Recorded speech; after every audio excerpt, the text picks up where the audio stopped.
मुसलमानों के वोटों को लोग अपने अब्बा की जागीर ना समझे। ये वोट ना लालू यादव की जागीर है और ना अखिलेश यादव की जागीर। अगर गाली दिलवाना है तो वो गाली आजम खान से, अब्दुल्ला आजम से दिलवाई जाएगी, अफजाल अंसारी से दिलवाई जाएगी, इमरान प्रतापगढ़ी से दिलवाई जाएगी। ये गाली उनसे दिलवाई जाएगी क्योंकि वो मुसलमान है। जिस थाने में दलित का बेटा उसके बदन पे खाकी वर्दी है, यादव का बेटा उसके बदन पे खाकी वर्दी है, उसी थाने की हवालात में मुस्लिम का बेटा उसके बदन पर पट्टे का निशान है और उस हवालात के अंदर है। जब इकरा हसन को लोगों ने गालियां दी, अखिलेश ने कुछ नहीं बोला था, मैंने बोला था कि मेरी बहन को गाली दी जा रही है, तुम खामोश हो, तुम्हारी बीवी को गाली दी जा रही है, पूरी समाजवादी पार्टी खड़ी होती है।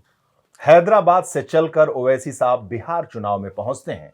2020 में 5 सीटें जीतते हैं और तेजस्वी यादव समेत महागठबंधन को हरा देते हैं। 2025 में फिर इतिहास दोहराते हैं, 5 सीटें जीतते हैं, दर्जनों पर महागठबंधन के प्रत्याशियों को हरा देते हैं, बाकियों का खटिया खड़ा कर देते हैं। क्या यूपी के 2027 के चुनाव में ओवैसी साहब ऐसा ही कुछ करने वाले हैं?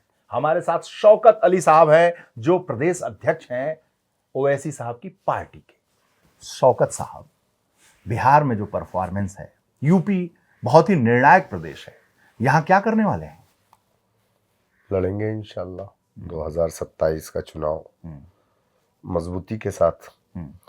अभी तो 2027 का सेमीफाइनल निकाय चुनाव जिला पंचायत का हम लोग इस पे काम कर रहे हैं जी, और बेहतर इंशाल्लाह रिजल्ट लाएंगे हम 27 में भी जिला पंचायत के इलेक्शन में, और 27 के विधानसभा के इलेक्शन में हमारी कोशिश ये रहेगी कि हम ज़्यादा से ज़्यादा सीटें जिता करके उत्तर प्रदेश की विधानसभा में पार्टी के एमएलए को भेजें।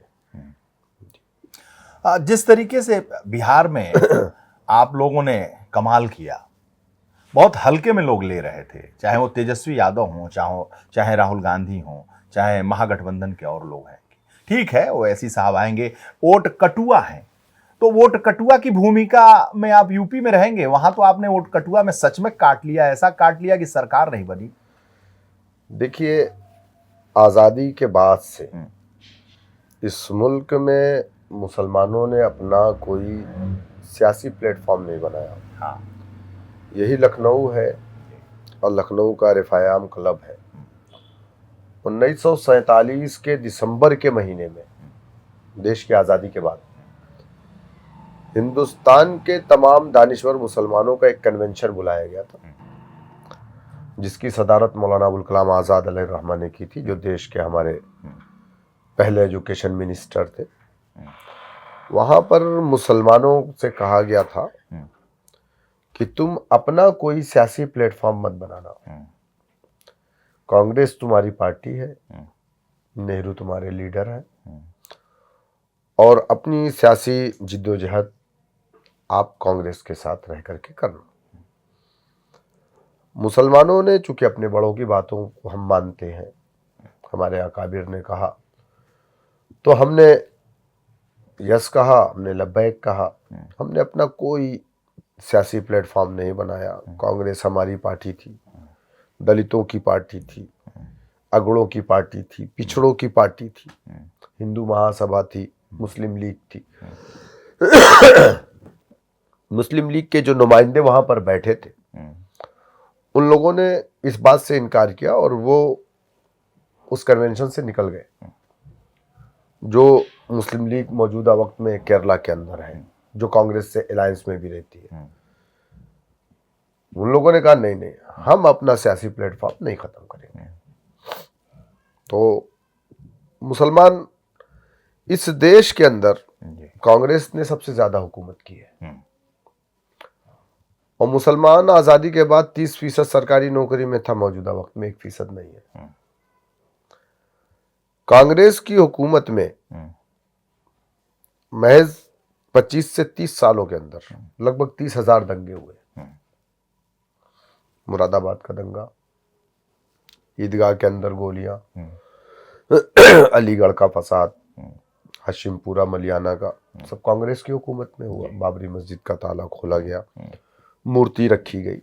ये सब कांग्रेस की हुकूमत में हुआ, जिसमें सबसे ज्यादा जानी और माली नुकसान जो हुआ वो मुसलमानों का हुआ। जी। हिंदू और मुसलमानों के दरमियान में जो खाई पैदा हुई कांग्रेस ने किया। कांग्रेस बाबरी मस्जिद के इशू को ना छेड़ती तो शायद आज बीजेपी का वजूद ना होता। कांग्रेस के ही एक मेंबर थे जिनका नाम हेडगेवार था। विदर्भा प्रांत महाराष्ट्र के रहने वाले थे। कांग्रेस पार्टी के सेक्रेटरी थे वो, विदर्भा प्रांत के। उन्होंने आरएसएस की बुनियाद डाली। तो अगर कोई ये कहे कि आरएसएस को बीजेपी के लोगों ने बनाया तो ये गलत है। आरएसएस को जन्म देने वाली पार्टी का नाम कांग्रेस है। लेकिन कांग्रेस जब बुढ़ी हो गई तो आरएसएस के पेट से बीजेपी ने जन्म लिया। तो अपना फ्यूचर कोई भी अपनी बूढ़ी माँ में नहीं, अपनी जवान औलाद में देखता है। इस देश में मुसलमानों का सबसे ज्यादा नुकसान अगर किसी ने किया तो कांग्रेस ने किया। Sachar committee, Ranganath Mishra commission, कुंटू commission, Mahmoodur Rahman committee की रिपोर्ट है। अगर कांग्रेस ने हर समाज के साथ इंसाफ किया होता तो इस देश के अंदर 2500 पार्टियां वजूद में ना आती। मुलायम सिंह यादव को क्यों जरूरत पड़ी समाजवादी पार्टी बनाने की? मान्यवर काशीराम जी को क्यों जरूरत पड़ी बहुजन समाज पार्टी बनाने की? लालू यादव को क्यों जरूरत पड़ी आरजेडी बनाने की? ममता बनर्जी को क्यों जरूरत पड़ी टीएमसी बनाने की? शरद पवार को क्यों जरूरत पड़ी राष्ट्रवादी कांग्रेस बनाने की? जगन मोहन रेड्डी को क्यों जरूरत पड़ी वाईएसआर कांग्रेस बनाने की? वाह, ये कहां से निकले हैं लोग? बहुत खूब। कौन लोग हैं और क्यों? क्योंकि उनके समाज के साथ अन्याय हो रहा था, उन्हें न्याय नहीं मिल रहा था, हिस्सेदारी भागीदारी नहीं मिल रही थी उनको। यही इल्जाम था उनका। कांग्रेस से नाराज होकर के लोगों ने अपना दल बनाया। कांग्रेस को इन्हीं लोगों ने तोड़ा। ना ममता बनर्जी बीजेपी की बी टीम, या हिंदू महासभा की बी टीम, या जनसंघ की बी टीम नहीं, ना मुलायम सिंह यादव, ना लालू यादव, ना जगन मोहन रेड्डी, ना शरद पवार, ना उनका भतीजा, कोई नहीं। लेकिन अगर मुसलमान 75 सालों बाद अपना एक सियासी प्लेटफॉर्म बनाता है, और कब बनाता है? जब वो दलित से बदतर हो जाता है। उसको जागने में टाइम लग गया। बाकी लोग आहट को महसूस कर लिए कि यहां हमको इंसाफ नहीं मिलेगा। लोकतंत्र में अपना डंडा, अपना झंडा, अपना नेता होना चाहिए। इंसाफ पाने का यही एक रास्ता है, अपनी लड़ाई खुद से लड़ना है। उन लोगों ने बनाया। आप देख लीजिए उत्तर प्रदेश में यादव समाज कितना परसेंट है और सरकारी नौकरी में कितना है। कोई ऐसा सरकारी दफ्तर नहीं जहां पर यादव का बेटा कुर्सी पर ना हो। अच्छी बात है, वो हमसे पहले जाग गए, अवेयर हुए, बेदार हुए, उन्होंने अपने समाज को आगे बढ़ा। इसमें कोई गलत नहीं, संविधान इजाजत भी देता है इस चीज की। कोई ऐसा पुलिस स्टेशन नहीं है जहां पर यादव का बेटा ना हो। दरोगा है, कांस्टेबल है, हमारा कहाँ? अब्दुल कहाँ है? अब्दुल है, लेकिन जिस थाने में दलित का बेटा, उसके बदन पे खाकी वर्दी है, यादव का बेटा, उसके बदन पे खाकी वर्दी है, उसी थाने की हवालात में मुस्लिम का बेटा, उसके बदन पर पट्टे का निशान है और उस हवालात के अंदर है वो भी। 14% हमारी आबादी सरकारी आंकड़े के हिसाब से, 27% हमारी आबादी जेल की सलाखों में। ये नाइंसाफी नहीं। उसके बाद अगर हम अपना कोई सियासी दल बनाते हैं, आपने भी बनाया ना, आपने क्यों बनाया? आपने कांग्रेस को क्यों तोड़ा? आप भी रहते कांग्रेस के साथ, बना करके आपने फिर गठबंधन किया कांग्रेस से, और आज भी आप गठबंधन में है। हम जिस पार्टी को उत्तर प्रदेश में लाए 2013 में के बाद, कब? जब मुजफ्फरनगर का दंगा हुआ। Azam Khan mini chief minister कहे जाते थे और मुजफ्फरनगर के मिनिस्टर प्रभारी भी थे, और पूर्ण बहुमत की सरकार थी उत्तर प्रदेश में समाजवादी पार्टी की। अखिलेश यादव चीफ मिनिस्टर थे। 2012 के अपने मैनिफेस्टो में बड़े बड़े वादे मुसलमानों से किए गए। मुस्लिम बच्चियों के लिए फ्री कोचिंग सेंटर, मुस्लिम नौजवानों को मुस्लिम इलाकों में कैंप लगा करके पुलिस में डायरेक्ट भर्ती, जो मुसलमान आतंकवाद के झूठे मुकदमे में जेल की सलाखों में उन्हें छोड़ा जाएगा। 18% मुसलमानों को रिजर्वेशन दिया जाएगा, धर्म मजहब की बुनियाद पर नहीं, मुसलमान पिछड़ा है उस बुनियाद पर। सच्चर कमेटी ने जो रिपोर्ट पेश की है उस बुनियाद पर 18% की बात उनके मैनिफेस्टो आप देख लीजिए। अभी उन्होंने वेबसाइट से हटा दिया। हम लोगों ने ये बात बोलना शुरू किया तो वेबसाइट से वो गायब हो गया, लेकिन उसकी कॉपी हमारे पास है। आप मुझे बताइए कि 222 पूर्ण बहुमत की सरकार आने पर 222 इनके पास 2012 में एमएलए जीत करके आए। 47 मुसलमान थे, 80 के आसपास एमएलए थे बीएसपी के, 18 मुसलमान थे। पीस पार्टी का एक एमएलए, 4 एमएलए जीत करके आए थे, एक मुसलमान थे डॉक्टर साहब। एक कम 70 एमएलए थे मुजफ्फरनगर के दंगे के वक्त, जब उस 12 से 17 के बीच में। हिंदुस्तान की आज़ादी के बाद से इससे ज़्यादा कभी एमएलए नहीं थे कहीं पर किसी प्रदेश में।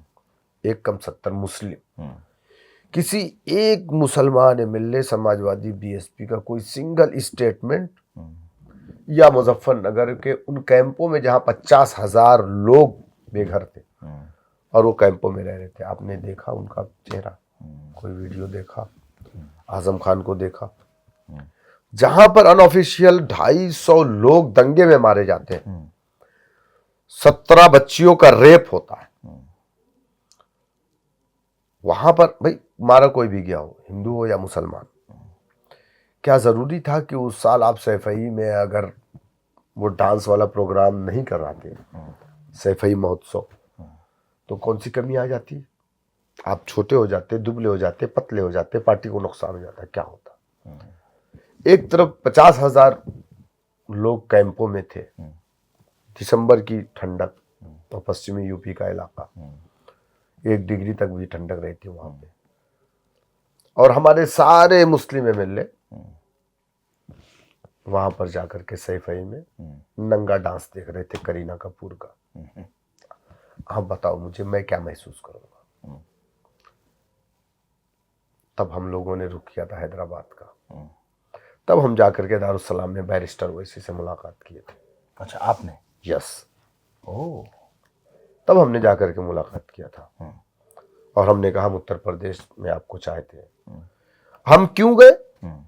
उसका रीजन भी मुजफ्फरनगर है, क्योंकि हमने जब देखा कि एक आदमी 6 फीट 2.5 इंच का, उसके बदन में शेरवानी, सर पे टोपी, चेहरे पे दाढ़ी, जिसको हम जानते भी नहीं, वो मुजफ्फरनगर के वो 50,000 जो कैंपों में लोग रहते थे उनके दरमियान में घूम रहा है। अच्छा, माली इमदाद कर रहा है, यूट्यूब पे पड़ा हुआ है, आप देख लीजिए। जब उन्हें पता किया तो पता चला कि मेंबर ऑफ पार्लियामेंट है हैदराबाद के। बताया था ओवैसी साहब ने, ये ओवैसी साहब। तो हमने जाकर के उनसे मुलाकात की, हमने उनका शुक्रिया भी अदा किया। हमने सोचा हमने जिनको 75 सालों से वोट डाला और 70 के आसपास यहाँ एमएलए है, एमपी है, आजम खान वहां के प्रभारी मिनिस्टर थे, ये नहीं गए। 1400 किलोमीटर से एक आदमी चल करके आ रहा है उन कैंपों में। आप बताओ मुझे, उन लोगों का दुख का 7.5 लाख रुपया उन्होंने वहां पर कैंपों में दिया। बच्चियों की बहुत सारी शादियां भी हुई थी वहां पर, आपको अगर याद हो तो। गया, और एक बार नहीं 2 बार गए हैं। वैसे साहब 2 बार गए। तो आप बताओ मुझे कि इस नाइंसाफी का खात्मा कैसे होगा? मान्यवर काशीराम ने बहुजन समाज पार्टी क्यों बनाई? 131 एमपी उनके समाज का, लेकिन वो सो रहा था। आप हकीकत बताइए कि आज से 30 साल पहले जब बहुजन समाज पार्टी का गठन नहीं हुआ था, 1984 से पहले, इसी प्रदेश के अंदर, इसी देश के अंदर क्या दलितों का उत्पीड़न नहीं हुआ? क्या उनको सताया नहीं गया? क्या उनकी बहन बेटियों की इज्जतें नहीं लूटी गई? क्या उनकी बहन बेटियों की इज्जतें लूट लेते थे? वो जब शिकायत करने जाते थानेदार भगा देता था? क्या ये बात गलत है? क्या सरकारी नौकरी में थे वो? क्या जेल की सलाखों में सबसे ज्यादा तादाद उनकी नहीं थी? बताओ आप।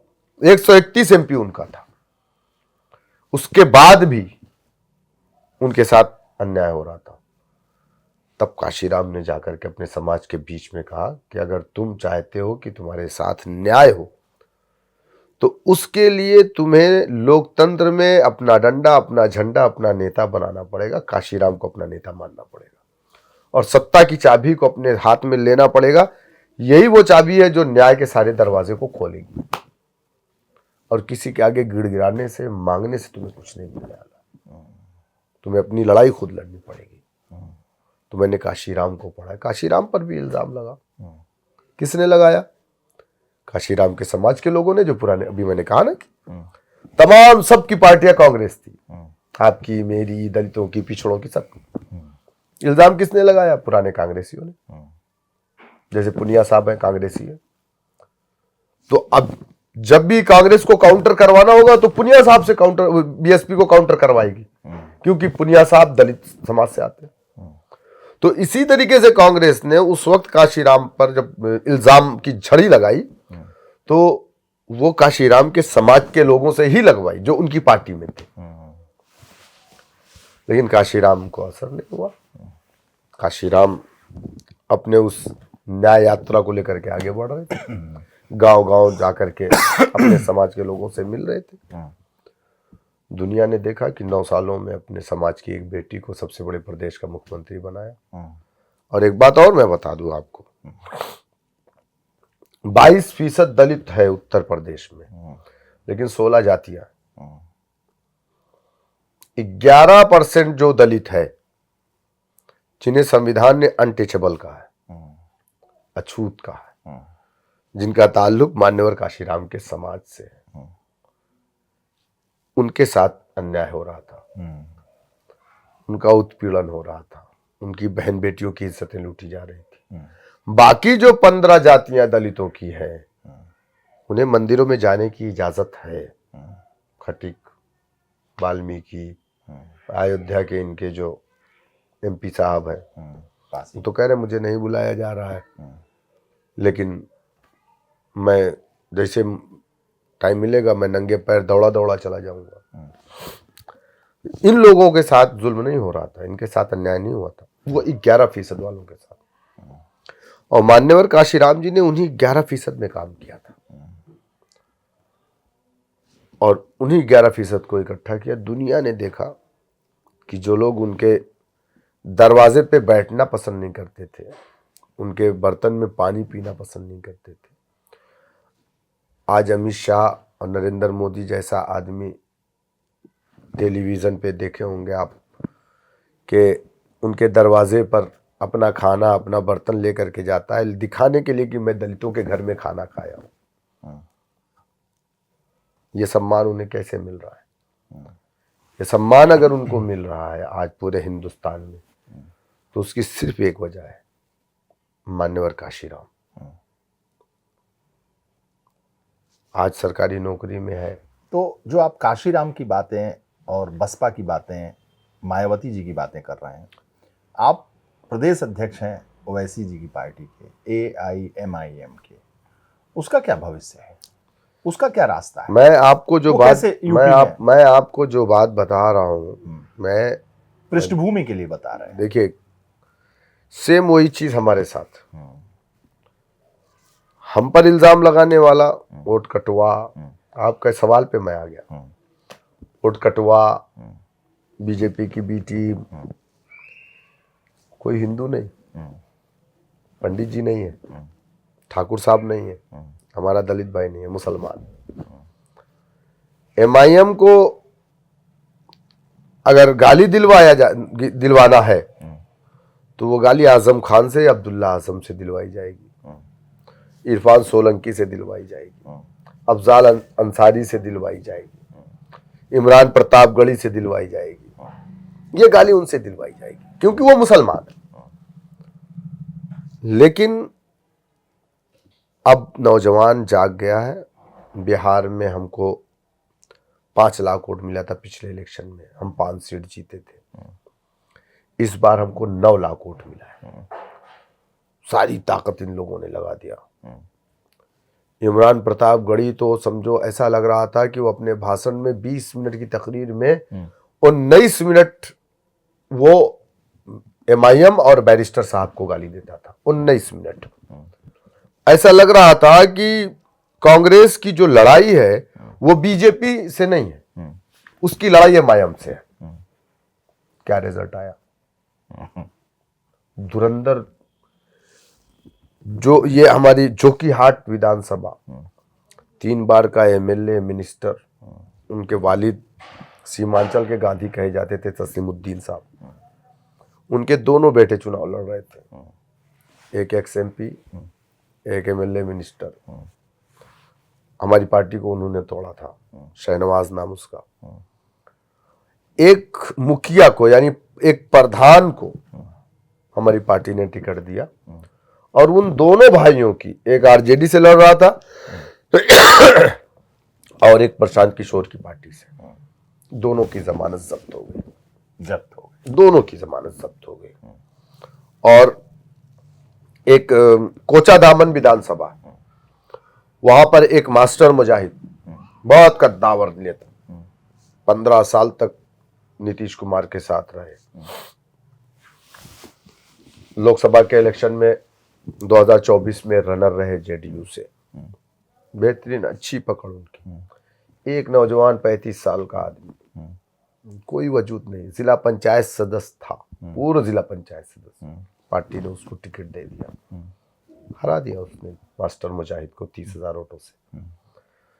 तो अगर कोई ये समझ रहा है कि MIM पार्टी हवा में है, तो उसकी सोच हवा में है। हम 5 लाख से 9 लाख पे पहुंचे। जो हमारा वोटर नहीं था, 15 साल का नौजवान, वो 5 साल बाद 20 साल का हुआ है।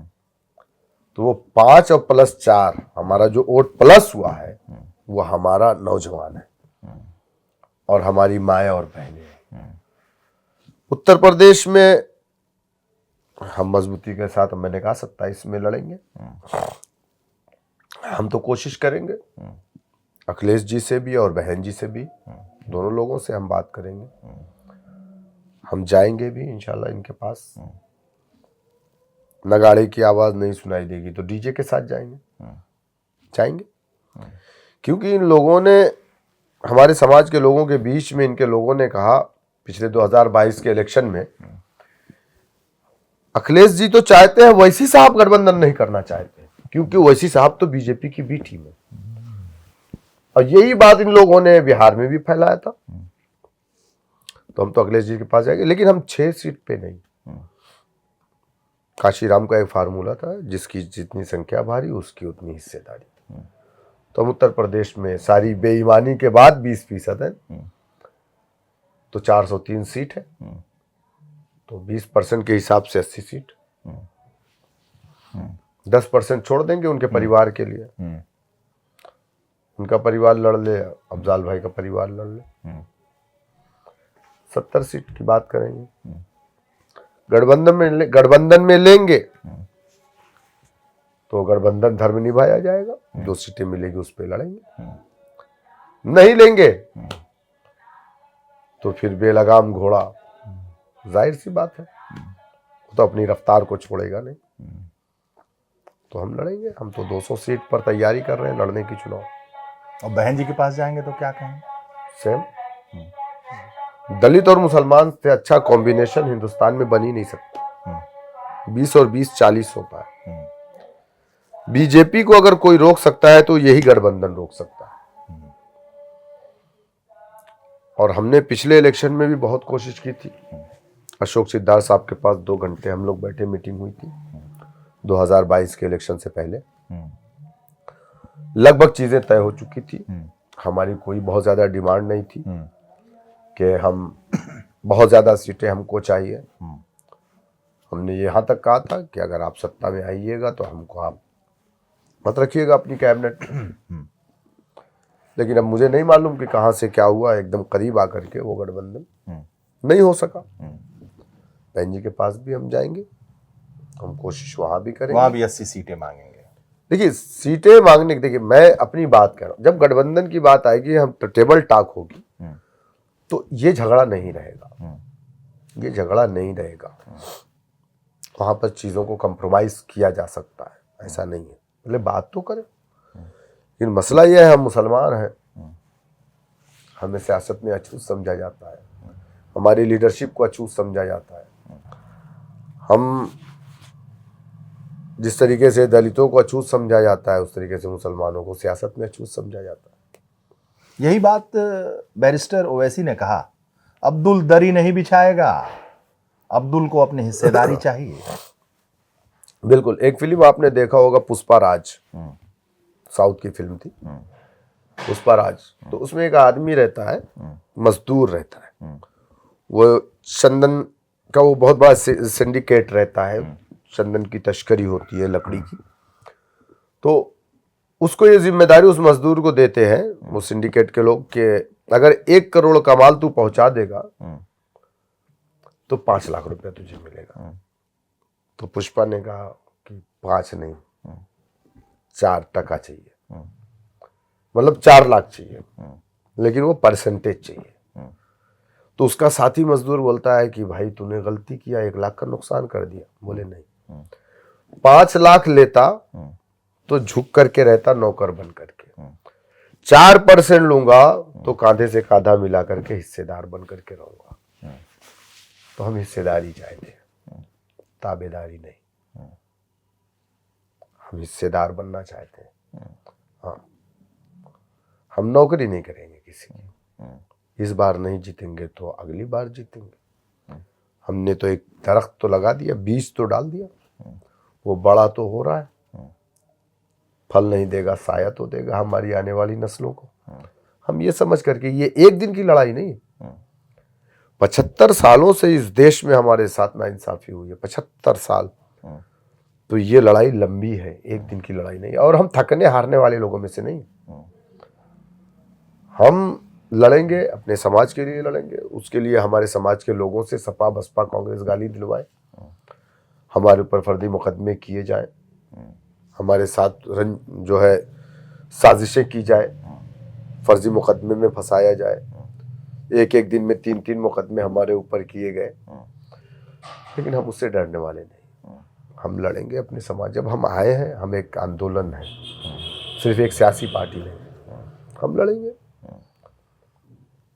और अपना काम करते रहेंगे। कोई हमें क्या कह रहा है हमको नहीं मालूम है।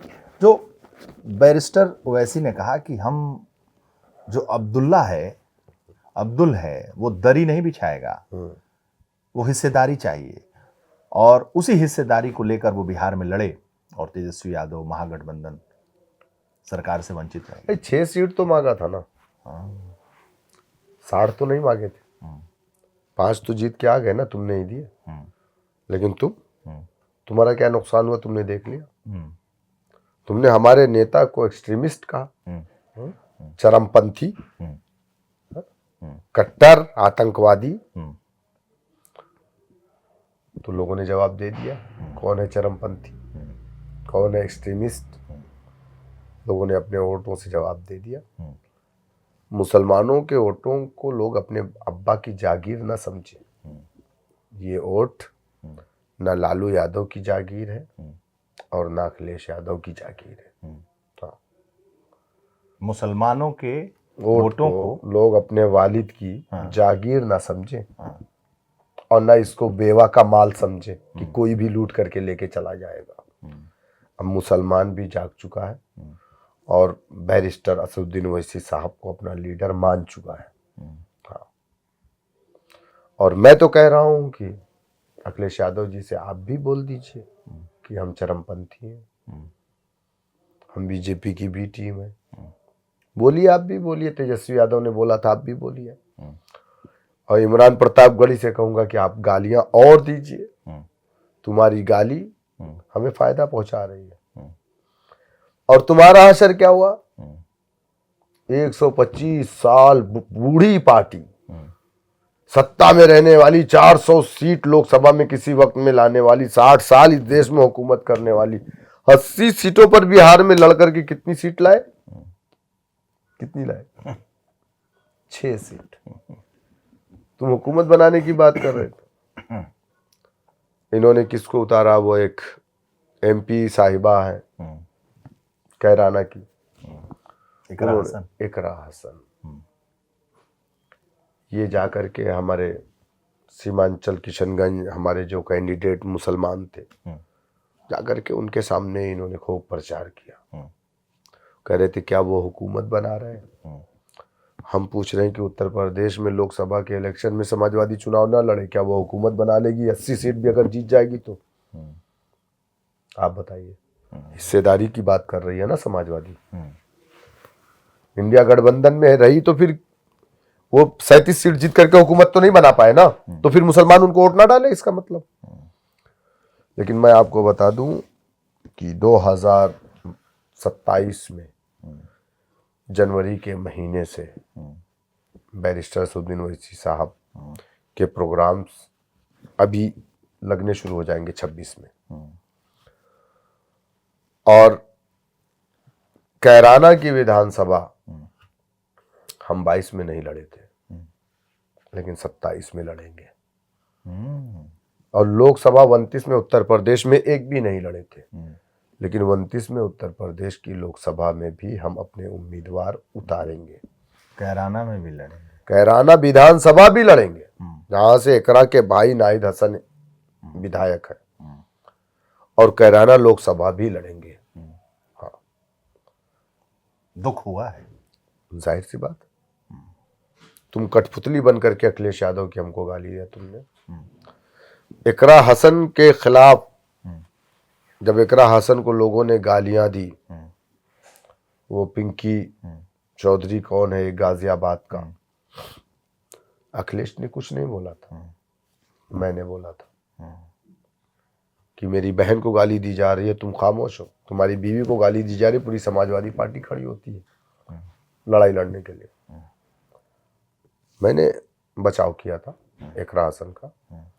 मैंने तो अपनी बहन का धर्म निभाया, लेकिन उसने तो भाई नहीं समझा ना। उसने तो अपने आका के इशारे पे हमें गालियां दी ना। तो फिर हम भी इंशाल्लाह जवाब देंगे, जैसे को तैसा। संविधान में भी है, इस्लाम में भी है, डिफेंस तो करेंगे ना। इकरा का प्रचार वहाँ बहुत हुआ, इकरा ने बहुत अपनी रैलियां लगाई, सभाएं की, आहत हुए आप लोग?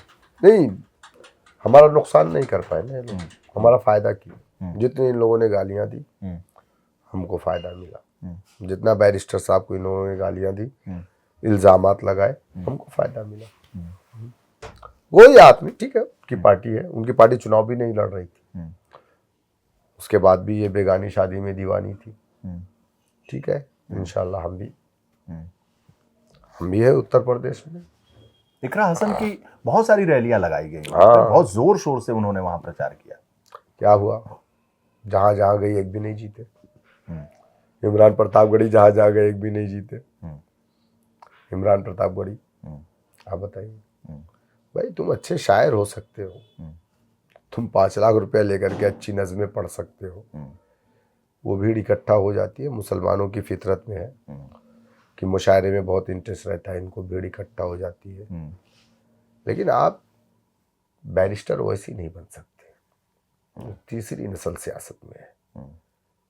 और उन्होंने एक नहीं, इमरान प्रतापगढ़ी जैसे कई नेता पैदा किए। वो नेता बनने नहीं, नेता बनाने की बात करते हैं। हाँ, इमरान प्रतापगढ़ी विश्वनाथगंज प्रतापगढ़ की विधानसभा के रहने वाले। 2022 के इलेक्शन में आप उठा करके रिजल्ट देख लीजिए, कांग्रेस को कितना वोट मिला है। और हम बाबू सिंह कुशवाहा की जन अधिकार पार्टी के गठबंधन चुनाव लड़े थे, देख लीजिए कितना वोट मिला है। 22,000 हमें मिला है, 1900 वोट कांग्रेस को मिला है। किसकी विधानसभा? इमरान प्रतापगढ़ी। 2019 में इमरान प्रतापगढ़ी चुनाव लड़े तो लोकसभा का मुरादाबाद से 56,000 वोट मिला था, जमानत जब्त हो गई। एक्सीडेंटल है, राज्यसभा के MP हो गए, अब नहीं होंगे इंशाल्लाह, क्योंकि उतनी सीट ही नहीं आएगी कांग्रेस की कहीं पर। अब फिर कहीं कारपोरेशन का इलेक्शन लड़ करके कारपोरेटर बन जाए, तो हम जानेंगे कि हाँ तुम भी नेता हो। कॉर्पोरेटर। हम्म, हम्म। लड़के जीत जाए जाने हम। ये बैरिस्टर साहब को, ओवैसी साहब को इमरान प्रतापगढ़ी इतना इतना ज्यादा क्यों प्रहार कर रहे थे?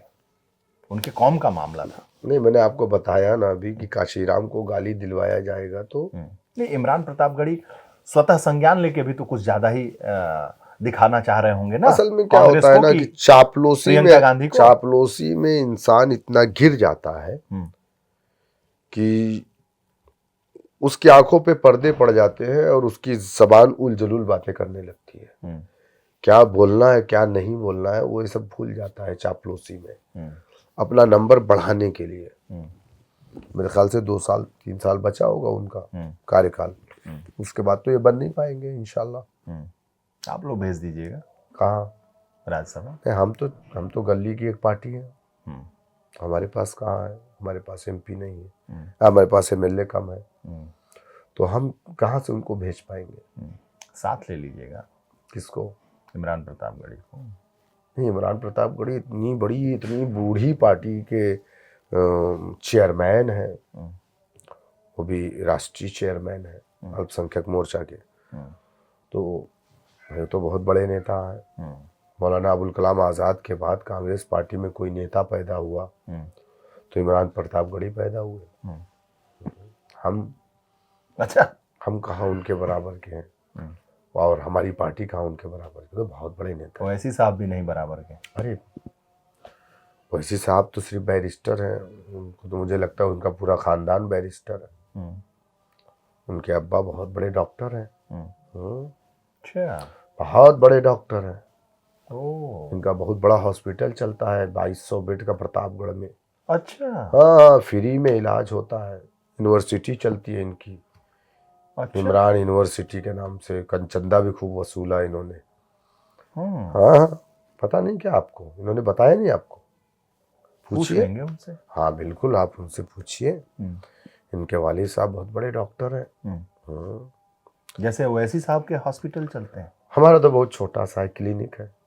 हाँ, प्रिंस असरा हॉस्पिटल है, मात्र 1400 बेड का है। ओवैसी साहब वाला? जी। एक ओवैसी हॉस्पिटल है, वो भी 1200 बेड का है।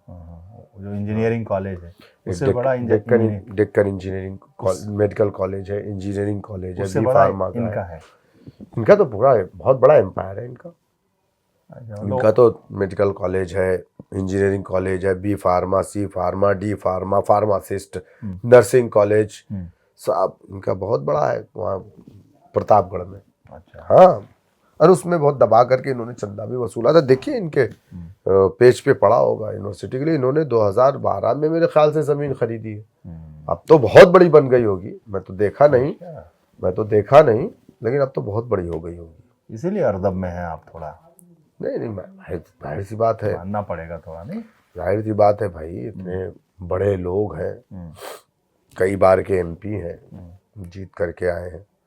ओवैसी साहब से बड़ा वाला कद है। बहुत बड़ा है, बहुत बड़ा है। मुझे लगता है कि अगला प्रेसिडेंट खड़गे को हटा के इन्हीं को बनाया जाएगा। बनाया जाएगा, हो आप लोग भी देखेंगे ही। हाँ, इंशाल्लाह। अगर लड़ गए ये चुनाव तो मुझे लगता है 5 लाख वोटों से जीतेंगे। अब विश्वनाथगंज में अगली बार क्या करेंगे? इनको तो मेरे ख्याल से अपने भाई को लड़ा देना चाहिए, जो इनका भाई वीडियो बनाता है। हाँ, तो आप लोग तो छोड़ कैमरामैन जो है, आप लोग छोड़ देंगे फिर? हाँ, ये इनको नहीं लड़ाएंगे, विश्वनाथगंज से खिलाफ नहीं लड़ाएंगे। नहीं, हम भी लड़ाएंगे किसी दलित के बेटे को, इंशाल्लाह लड़ाएंगे, बिल्कुल लड़ाएंगे। छोड़ेंगे नहीं, हम उनसे नहीं, उनको तो अपने भाई को लड़ा दे। उनका एक भाई उनके साथ में रहता है। चाहते हैं कि मतलब वो बड़े नेता की हमारा नहीं, हम उनकी बराबरी कहाँ कर पाएंगे? दलित का बेटा जो लड़ा देंगे, हाँ, वो बड़ा है कि ये बड़े हैं, ये पता चल जाएगा। यही ना, हम उनकी बराबरी नहीं कर सकते भाई, वो तो बहुत बड़े नेता है। अच्छा, इस चुनाव में अफजाल अंसारी साहब भी हमलावर थे ओवैसी साहब पे, बी टीम कह रहे थे। अफजाल भाई ने एक अल्फाज कहा था, उन्होंने कहा था कि इनकी पार्टी में जितने एमपी एमएलए हैं उससे ज्यादा मेरे घर में है। हाँ, लेकिन मैं अफसोस के साथ कहूंगा, तब भी मुख्तार भाई को नहीं बचा पाए, तब भी मुख्तार अंसारी को नहीं बचा पाए। आप एमपी अपने परिवार को या एमएलए अपने ख़ानदान को, अपने रिश्तेदार को, अपने भतीजे को, अपने भाई को, अपनी बेटी को या अपने बेटे को बनाते हैं या बनाएंगे, ओवैसी साहब गरीब के बच्चे को बनाते हैं। मिर्ज़ा रहमत बेग साहब हमारे एमएलसी हैं तेलंगाना के, ड्राइवर थे। सैयद अहमद पाशा कादरी साहब हमारे एमएलए पार्टी के राष्ट्रीय महासचिव, उनके वो ड्राइवर थे, वो हमारे एमएलसी हैं तेलंगाना के। खारवान विधानसभा है हैदराबाद में, वहाँ के जो हमारे विधायक हैं कौसर मोहिउद्दीन साहब, घरों में अखबार फेंकते थे। हमारे विधायक हैं तीसरी बार। तो हम नेता बनाते हैं और किसको बनाते हैं? गरीबों को। और वहाँ परिवार को, तो उनमें और हमारी पार्टी में ये फर्क है। वहाँ राजा का बेटा राजा बन रहा है, यहाँ गरीब का बेटा भी राजा बन रहा है। ये फर्क है, यही लोकतंत्र है। माननीय काशीराम जी ने कहा था ना कि लोकतंत्र में मेहतरानी के पेट से भी राजा पैदा हो सकता है। तो हम आप काशीराम जी के इतने नजदीक हैं, तो मुझे लगता है कि बसपा के ज्यादा करीब हैं, बहन जी से ज्यादा आप लोगों को उम्मीद है। देखिए, मैंने अपनी सियासत की जो शुरुआत की है वो मैं समाजवादी या बीएसपी या कांग्रेस से नहीं किया। मैं कभी जिंदगी में किसी पार्टी में नहीं रहा। मैं मजलिस इत्तेहादुल मुस्लिमीन का उत्तर प्रदेश का पहला प्रदेश अध्यक्ष हूँ और पार्टी लाने वालों में मैं हूँ और अभी तक हूँ, अल्हम्दुलिल्लाह। अब आगे नहीं मालूम पार्टी क्या फैसला लेती है, लेकिन इंशाअल्लाह अल्लाह ने चाहा 2027 में चुनाव लड़ा जाएगा, मजबूती से लड़ा जाएगा। बहुत